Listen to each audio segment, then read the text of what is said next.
नमस्कार. The deep डाईव्हमध्ये आपलं स्वागत आहे. आज आपल्या समोर आहे 27 जानेवारी 2026चा इकॉनॉमिक टाइम्स.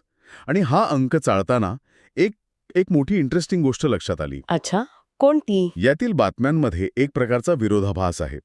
म्हणजे एका बाजूला देश आणि जग जोडणारे मोठे आंतरराष्ट्रीय करार, हजारो कोटींचे डील्स हो. आणि पायाभूत सुविधांच्या प्रचंड मोठ्या प्रकल्पांच्या बातम्या आहेत. तर दुसऱ्या बाजूला एका व्यक्तीच्या डेटाची सुरक्षा, तिची आर्थिक स्वातंत्र्याची धडपड. आणि अगदी नात्यांमधील भावनिक गुंतागुंतीवर चर्चा. अगदी बरोबर. बरोबर. आज आपण याच मोठ्या चित्राचा, म्हणजे मॅक्रो लेव्हलचा आणि वैयक्तिक पातळीवरच्या मायक्रो लेव्हल बदलांचा धांडोळा घेणार आहोत. हो. एकाच दिवशी समोर येणाऱ्या या बातम्या आपल्याला सांगतात की जग एकाच वेळी प्रचंड मोठं आणि तितकंच वैयक्तिक होत चालले. चला तर मग या प्रवासाची सुरुवात करूया अर्थव्यवस्थेच्या जमिनीवरच्या संकेतांनी. नक्कीच. पहिलीच बातमी आहे कमर्शियल व्हेकल्सबद्दल, म्हणजे माल वाहतूक करणाऱ्या ट्रक आणि टेम्पोच्या विक्रीबद्दल. हो.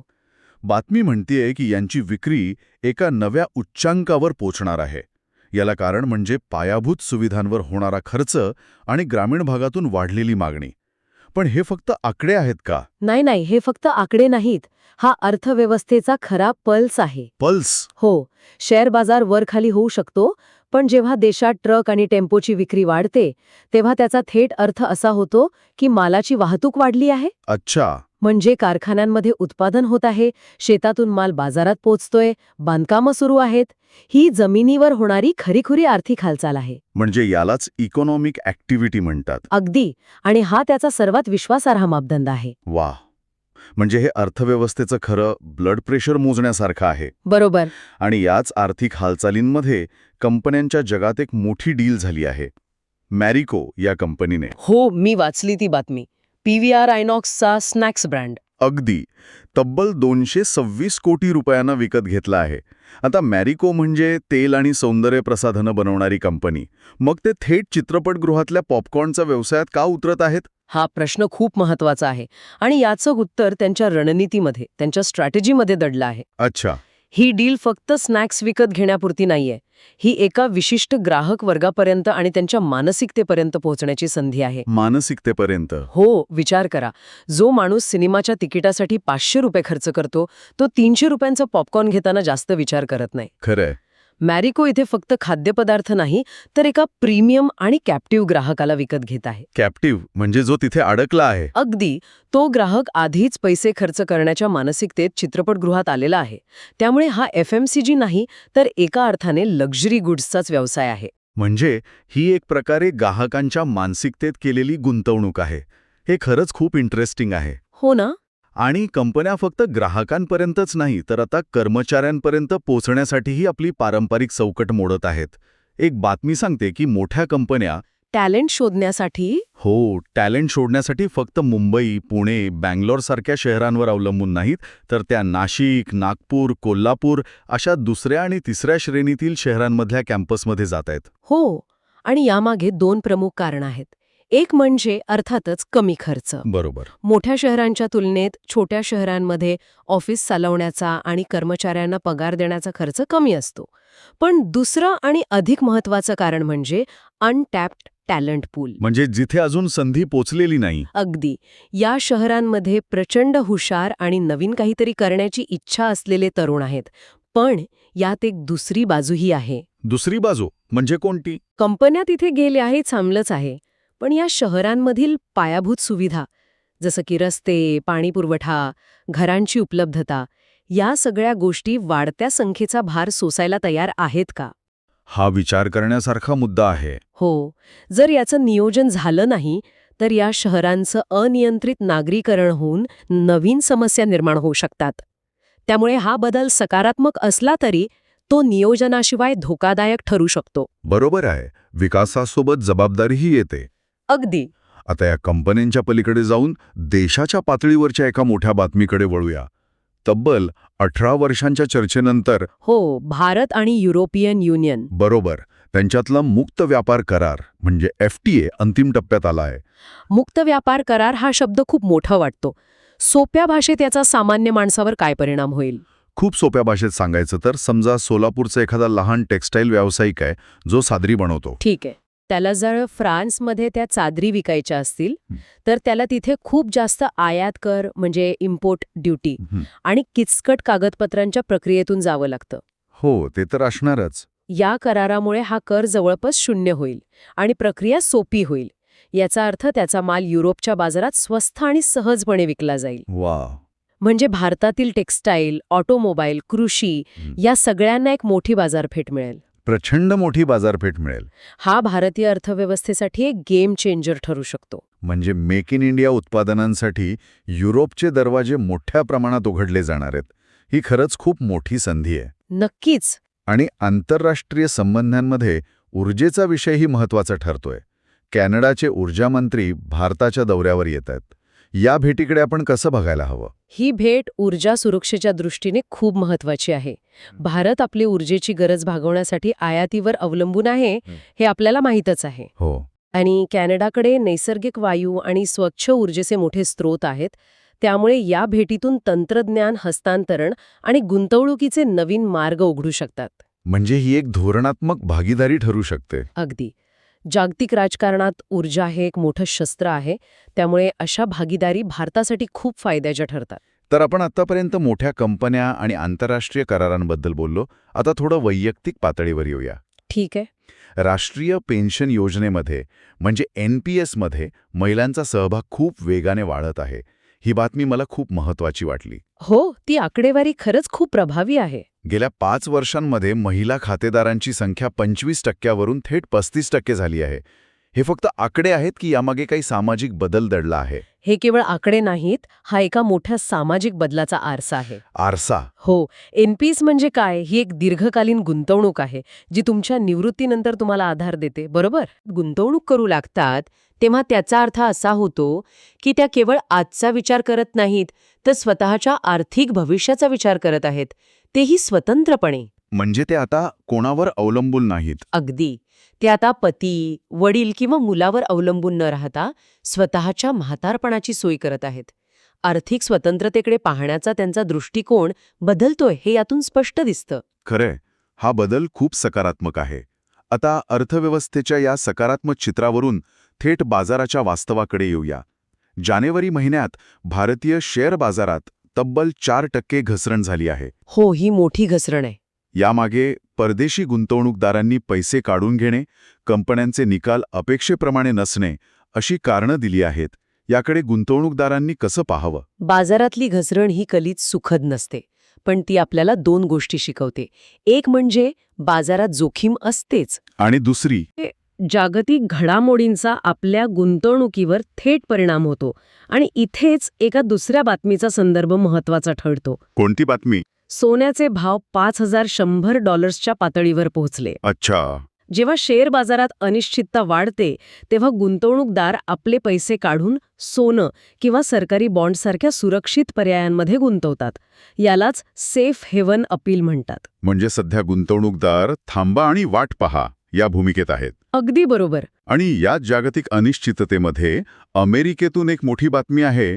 तिथली मध्यवर्ती बँक फेडरल रिझर्व्ह, हो, फेड, ते व्याजदर स्थिर ठेवण्याच्या तयारीत आहेत, कारण त्यांचे अध्यक्ष जेरोम पावेल यांच्यावर राजकीय दबाव वाढतोय. आता अमेरिकेतल्या व्याजदरांचा आणि आपल्याकडच्या बाजाराचा काय संबंध? अहो, खूप जवळचा संबंध आहे. जेव्हा अमेरिका व्याजदर वाढवते तेव्हा परदेशी गुंतवणूकदारांना तिथे जास्त परतावा मिळतो. त्यामुळे ते पैसे काढून घेतात. बरोबर.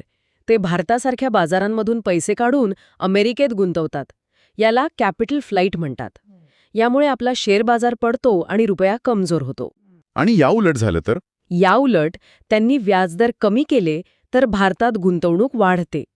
म्हणूनच जेरोम पॉवेल काय निर्णय घेतायत याकडे जगभरातील गुंतवणूकदारांचे लक्ष लागलेलं असतं. म्हणजे तिकडे कुणी शिंकलं की इथे आपल्याला सर्दी होते, असा काहीसा प्रकार आहे हा. अगदी तसंच. जागतिक अर्थव्यवस्था एकमेकांत किती घट्ट विणलेली आहे हे याचं उत्तम उदाहरण आहे. चला आता तंत्रज्ञानाच्या जगात उडी मारूया. इथे तर प्रचंड उलथापालथ सुरू आहे. हो, AI मुळे. बरोबर. एनव्हिडिया नावाची कंपनी आर्टिफिशियल इंटेलिजन्समुळे डेटा सेंटरच्या बाजारात धुमाकूळ घालत आहे. एकेकाळी चिप मार्केटवर इंटेल आणि AMDचं राज्य होतं. आता एनव्हिडिया सगळ्यांना मागे टाकतंय. नक्की काय बदल झालाय? इथे एक मूलभूत बदल म्हणजे पॅराडाईम शिफ्ट झाला आहे. गेल्या काही दशकांपासून चिप्सची स्पर्धा सर्वात वेगवान प्रोसेसर कोणाचा यावर चालायची. हो हो हो पण एआयच्या युगात प्रश्न बदलला आहे. आता प्रश्न आहे, एआयसाठी सर्वात कार्यक्षम आणि विशेष चिप कोणाची आहे? अच्छा, म्हणजे वेग नाही तर स्पेशलायझेशन. अगदी. एनव्हिडियाने नेमकी हीच गरज ओळखली. त्यांचे जीपीयूज हे एआय मॉडेलला प्रशिक्षण देण्यासाठी सर्वोत्तम ठरत आहेत. त्यामुळे एनव्हिडिया फक्त एक बाजारपेठ जिंकत नाहीये, तर ती शक्तिशाली चिप या संकल्पनेची व्याख्याच बदलत आहे. म्हणजे हा तंत्रज्ञानातील एका युगाचा अंत आणि दुसऱ्याची सुरुवात आहे. बरोबर. आणि याच तंत्रज्ञानाच्या जगात डेटा हा सर्वात मौल्यवान घटक आहे. भारतात आता बँका आणि फिनटेक कंपन्या डेटा प्रोटेक्शन कायद्याच्या म्हणजे DPDP ॲक्टच्या अंमलबजावणीची तयारी करत आहेत. हो, आणि हे खूप आवश्यक होतं. याचा आपल्यासारख्या सामान्य वापरकर्त्यावर काय परिणाम होईल? याचा खूप मोठा आणि सकारात्मक परिणाम होईल. सोपे शब्दात सांगायचं तर DPDP कायदा तुमच्या माझ्या वैयक्तिक डेटावर आपल्याला अधिक नियंत्रण देतो. म्हणजे कसं? यापुढे कोणतंही ॲप किंवा कंपनी तुमचा डेटा वापरण्यापूर्वी तुमची स्पष्ट परवानगी घेईल आणि तो डेटा कशासाठी वापरला जाणार आहे हे त्यांना सांगावं लागेल. आणि जर आपल्याला डेटा डिलीट करायचा असेल तर? तोही अधिकार तुम्हाला असेल. आत्तापर्यंत कंपन्या डेटाच्या मालक होत्या, आता सत्ता वापरकर्त्याच्या हातात येईल. हे तर खूपच आश्वासक आहे. पण तंत्रज्ञानाच्या या जगात एक काळी बाजूही आहे. तुम्ही त्या डेटा सेंटरच्या बातमीबद्दल बोलताय? हो. एक बातमी सांगते की डेटा सेंटर्समुळे प्रचंड प्रमाणात कार्बन उत्सर्जन होतं आणि त्यासाठी खूप पाणी आणि ऊर्जा लागते. आणि हा अत्यंत गंभीर मुद्दा आहे. आपण तंत्रज्ञानाच्या फायद्यांबद्दल बोलतो, पण त्याच्या पर्यावरणीय किमतीबद्दल बोलत नाही. खरंय. एक AI मॉडेल ट्रेन करण्यासाठी जेवढी ऊर्जा लागते, तेवढ्यात अनेक घरं कित्येक महिने रोशन राहू शकतात. डेटा सेंटर्सना थंड ठेवण्यासाठी लाखो लिटर पाणी लागतं. म्हणजे आपण एका नव्या पर्यावरणीय संकटाला तर आमंत्रण देत नाहीये ना? हेच आव्हान आहे. भविष्यात ग्रीन AI किंवा सस्टेनेबल टेक्नॉलॉजी ही केवळ एक चर्चा न राहता एक गरज बनणार आहे. तंत्रज्ञानाचा विकास आणि पर्यावरणाचा समतोल कसा साधायचा हे येत्या दशकातील सर्वात मोठं आव्हान असेल. खरंच हा विचार करायला लावणारा मुद्दा आहे. आणि आता या सगळ्या गंभीर चर्चांनंतर शेवटी काहीशा वेगळ्या पण तितक्याच महत्त्वाच्या विषयांकडे वळूया. पॅनाश पुरवणीत एक लेख आहे. हो, मी पाहिला तो. Do you really need closure? बरोबर. म्हणजे एखाद्या नात्याचा किंवा वाईट घटनेचा शेवट शोधणं खरंच गरजेचं आहे का? हां, आजच्या धावपळीच्या आणि सतत पुढे जाण्याच्या दबावाखाली जगणाऱ्या पिढीसाठी खूप महत्त्वाचा भावनिक प्रश्न आहे. कसा? आपल्याला वाटतं की प्रत्येक गोष्टीचा एक स्पष्ट शेवट म्हणजे क्लोजर मिळाला की आपल्याला शांतता मिळेल. पण कधीकधी तो शेवट शोधण्याच्या अट्टाहासामुळेच आपण जास्त दुःखी होतो. अच्छा. आजच्या डिजिटल युगात घोस्टिंगसारखे प्रकार वाढले आहेत, जिथे माणसं काहीही न सांगता नात्यातून नाहीशी होतात. अशावेळी क्लोजरची अपेक्षा करणं हेच आपल्याला जास्त त्रासदायक ठरू शकतं. म्हणजे काही गोष्टी सोडून देणंच योग्य. हो, काही गोष्टी तशाच सोडून देऊन पुढे जाण्यातच शहाणपण असतं, हे हा लेख सांगतो. आणि क्रीडा जगतातही मोठे आकडे आणि वादविवाद सुरू आहेत. बेसबॉलमध्ये एका खेळाडूला $240 दशलक्ष करार मिळालाय. आणि त्यामुळे सॅलरी कॅपवर चर्चा सुरू झाली आहे. हो, खेळाडूंना किती पैसे द्यावेत यावर मर्यादा असावी की नाही, ही चर्चा कुठेतरी कॉर्पोरेट जगातल्या CEOच्या पगारावर होणाऱ्या चर्चेसारखीच वाटते. अगदी. दोन्हीकडे प्रश्न तोच आहे, प्रतिभेचं मोल किती असावं आणि त्यात काही मर्यादा असावी का? बरोबर. सॅलरी कॅपमुळे सर्व संघांमध्ये आर्थिक समतोल राहतो, तर काही जण याला खेळाडूंच्या कमाईच्या अधिकारावर गदा मानतात.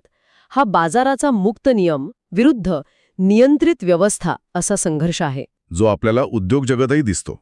अगदी. तर आज आपण एकाच वर्तमानपत्राच्या माध्यमातून किती मोठा प्रवास केला. व्यावसायिक वाहनांच्या विक्रीतून देशाची आर्थिक नाडी तपासण्यापासून ते AI चिप्सच्या बदलत्या समीकरणांपर्यंत. आणि 18 वर्षांपासून रखडलेल्या व्यापार करारापासून ते नात्यांमधील क्लोजरच्या गरजेपर्यंत. खरे, या सगळ्या चर्चांमधून एक गोष्ट पुन्हा एकदा अधोरेखित होते. कोणतीही गोष्ट, मग ती अर्थव्यवस्था असो, तंत्रज्ञान असो किंवा आपले वैयक्तिक आयुष्य असो, ती सुट्टी आणि एकटी नसते. प्रत्येक गोष्ट दुसऱ्या गोष्टीशी जोडलेली आहे. हो, जागतिक, राष्ट्रीय आणि वैयक्तिक पातळीवरचे बदल एकमेकांवर कसा परिणाम करतात हे समजून घेणं महत्वाचं आहे. अगदी खरंय.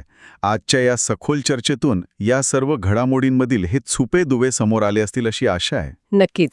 जाता जाता एक विचार सोडून जातो.